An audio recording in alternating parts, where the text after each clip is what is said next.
नमस्कार. महाराष्ट्राच्या पायाभूत सुविधांच्या विकासावर लक्ष केंद्रित करणाऱ्या आजच्या या खास विश्लेषणात तुमचं स्वागत आहे. मुंबई आणि पुणेकरांची रोजच्या ट्रॅफिकमधनं सुटका करण्यासाठी नुकताच मिसिंग लिंक प्रकल्प सुरू झालाय हे तुम्हाला माहितीच असेल. पण आता एक आणखी मोठी बातमी समोर आली आहे, जिचा राज्याच्या अर्थव्यवस्थेवर आणि नकाशावर खूप मोठा प्रभाव पडणार आहे. राज्य सरकारने नेरळ शिरूर या नव्या कोऱ्या 4 पदरी महामार्गाला मंजुरी दिलीय. आता हा गेम चेंजर प्रकल्प नेमका काय आहे आणि त्याचे काय परिणाम होणार आहेत ते आज आपण सविस्तर समजून घेऊया. तर आजच्या या विश्लेषणात आपण नेमक्या कोणत्या गोष्टींवर चर्चा करणार आहोत बघा. सर्वात आधी आपण सध्याच्या वाहतूक कोंडीचं गंभीर संकट समजून घेऊ. त्यानंतर या समस्येवर हा नवा महामार्ग कसा उपाय ठरेल ते पाहूया.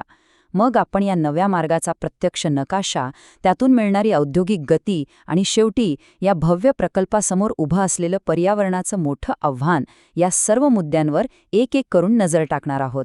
चला तर मग सुरुवात करूया आपल्या रोजच्या डोकेदुखीपासून. ती म्हणजे वाहतूक कोंडी. मुंबई-पुणे एक्सप्रेसवेची आजची अवस्था तुम्हाला वेगळी सांगायला नको. रोजचा प्रवास असो किंवा वीकेंडची सुट्टी, या मार्गावरचा ताण आता अक्षरशः क्षमतेच्या पलीकडे गेलाय. ही समस्या आता अशा एका पॉइंटला पोचलीय जिथून पुढे परिस्थिती आणखी गंभीर होऊ शकते. आता हा आकडा बघा, 33 तास. विचार करा, सलग 33 तास. काही महिन्यांपूर्वी मुंबई-पुणे एक्सप्रेसवेवर फक्त एका ट्रकचा अपघात झाला होता आणि त्यामुळे तब्बल 33 तासांची महाभयंकर वाहतूक कोंडी झाली होती. हजारो प्रवासी, लहान मुलं आणि कोट्यावधी रुपयांचा माल रस्त्यावरच अडकून पडला होता. हा एकच प्रसंग ओरडून सांगतोय की आपली सध्याची व्यवस्था आता कोलमडण्याच्या उंबरठ्यावर आहे. आता तुम्ही म्हणाल, एवढी कोंडी होतेच का? तर याचं एक अतिशय साधं कारण आहे. सध्या मुंबईहून अहिल्यानगर आणि नाशिककडे जाणाऱ्या वाहनांसाठी दुसरा कोणताही थेट आणि जलद पर्याय उपलब्ध नाहीये. मग त्यामुळे होतं काय? तर ह्या सर्व वाहनांना नाईलाजाने मुंबई-पुणे एक्सप्रेसवेचाच वापर करावा लागतो आणि आधीच भरलेल्या या रस्त्यावर आणखी गाड्या आल्या की ताण प्रचंड वाढतो. आणि म्हणूनच याच वाढत्या ताणाची गंभीर दखल घेत राज्य सरकारने आता एक नवीन उपाय शोधला आहे.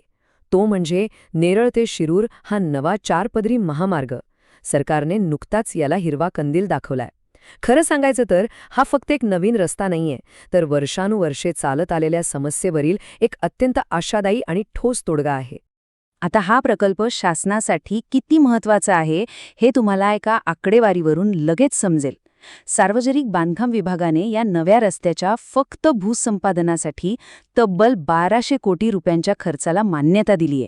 होय, 1200 कोटी! ही एवढी मोठी रक्कमच या प्रकल्पाचा प्रचंड आवाका आणि तो लवकरात लवकर पूर्ण करण्याची शासनाची घाई दर्शवते. या प्रकल्पाचा सविस्तर प्रकल्प आराखडा, ज्याला आपण DPR म्हणतो, तो तयार करण्याचं काम लवकरच सुरू होणार आहे. महत्त्वाचं म्हणजे हा महामार्ग टोल रोड मॉडेलवर, म्हणजेच पब्लिक प्रायव्हेट पार्टनरशिप PPP तत्वावर विकसित केला जाणार आहे. याचा सर्वात मोठा फायदा काय? तर खाजगीकरणामुळे निधीची अजिबात कमतरता भासत नाही आणि साहजिकच प्रकल्पाचं काम अगदी वेगाने पुढे सरकतं. चला आता जरा भूगोलाकडे वळूया. हा नवा महामार्ग नेमका कुठून आणि कसा जाणार आहे हे समजून घेणं खूप रंजक आहे.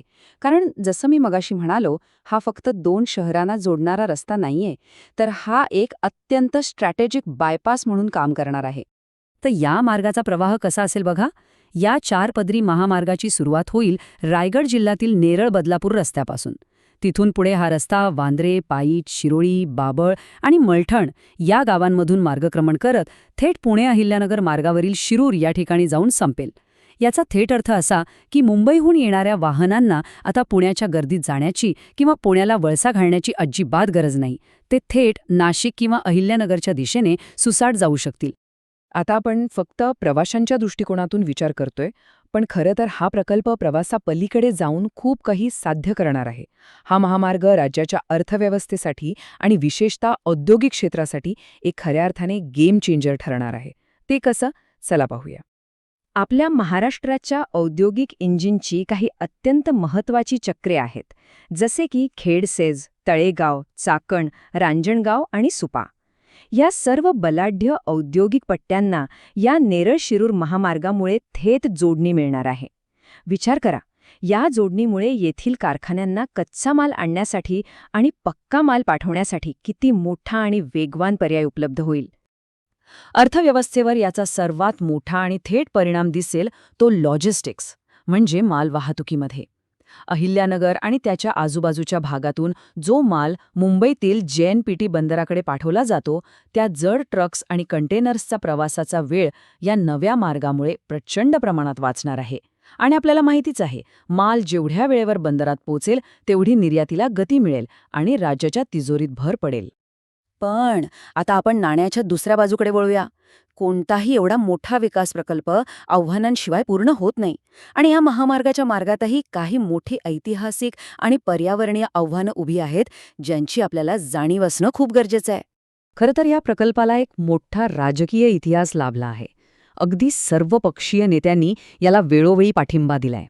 शिरूरचे खासदार अमोल कोल्हे यांनी यासाठी सातत्याने संसदेत आणि बाहेर पाठपुरावा केलाय.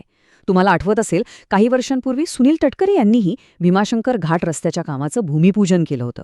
नुकताच उपमुख्यमंत्री सुनेत्रा पवार यांनीही याला राज्याच्या विकासासाठी गेम चेंजर म्हटले आणि अजित पवार यांचेही यासाठी विशेष प्रयत्न राहिले आहेत.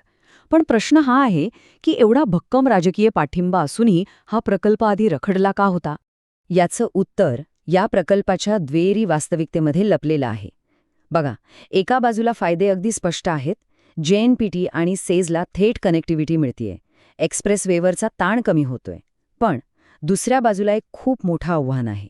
हा महामार्ग थेट भीमाशंकर अभयारण्य आणि अत्यंत संवेदनशील वनजमिनींमधून जाणार आहे. आणि तिथेच खरी गोम आहे. ह्या अभयारण्यातून रस्ता नेण्यासाठी लागणाऱ्या क्लिष्ट वनपरवानग्या मिळवणं हेच सरकारसमोरील सर्वात मोठं आणि खरं आव्हान असणार आहे.